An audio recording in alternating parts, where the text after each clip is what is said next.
Olha que história interessante.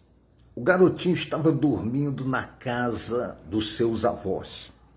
E de manhã, quando o avô o acordou para ir para a escola, ali na mesa do café da manhã, o garotinho, ainda sonolento, fez uma pergunta para o seu avô. Ele disse: vovô, tem como a gente acordar depois que a gente já acordou? O avô entendeu porque o menino estava perguntando aquilo, porque ele ainda estava sonolento. Mas o avô tirou essa pergunta como uma lição extraordinária para a vida.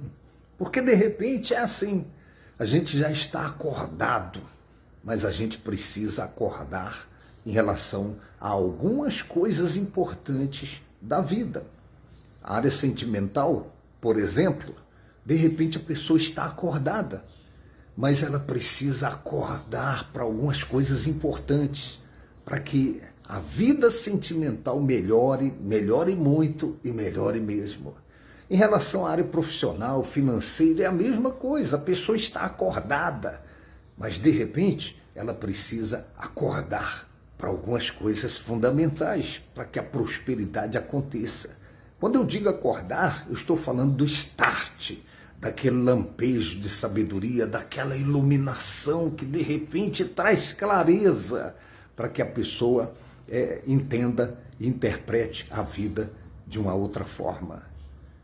Em relação à área espiritual é a mesma coisa. Quantas são as pessoas que estão pela vida acordadas, mas elas estão ignorando a importância de Deus, a importância do projeto de Deus para suas vidas.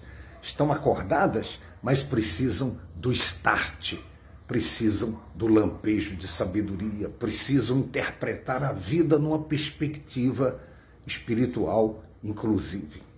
Isso vale também para a área política. Quantas das vezes nós estamos acordados, mas precisamos acordar? Por exemplo, para a importância do nosso voto.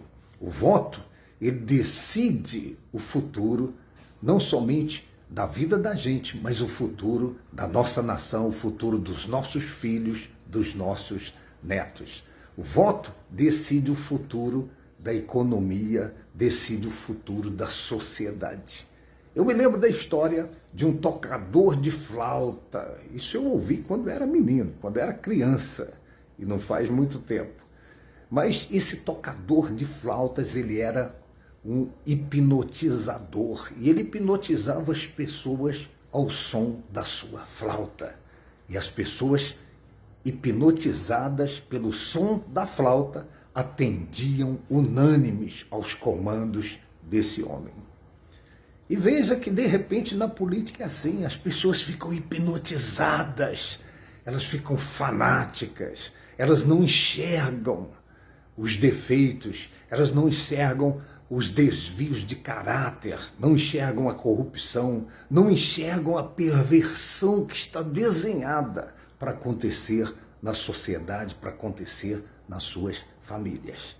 A vida é assim, de repente a gente já está acordado, mas a gente precisa acordar para algumas coisas importantes na vida. Está se aproximando o dia da decisão, o dia da escolha do futuro da nossa nação. De repente, você é um eleitor, eleitora que já está acordado, acordada. Mas quem sabe você precisa acordar para algumas coisas importantes em relação à política, em relação ao seu voto. Não fique hipnotizado, ludibriado por discursos que acabam entorpecendo a mente do eleitor. Falo com você numa outra oportunidade. Um forte abraço, sucesso e 1 milhão de bênçãos em nome do Senhor Jesus.